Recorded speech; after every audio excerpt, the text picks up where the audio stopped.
I have a team, and of course everyone has bosses in their work and everyone has colleagues. So if I am transformed and if I am better, then I can do a better job, be a better person for my colleagues and my work. Starting there and then progressing from there, when you see certain behaviors, your team gets inspired by it, your colleagues get inspired by it, and essentially if you bring in the positive behaviors yourself, then that can infect positively as well everywhere else. And whenever you get a chance to talk to a colleague about it who is interested, not everyone is interested in this kind of study, but whenever you get a chance to talk to someone,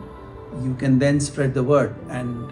hopefully more people will practice it.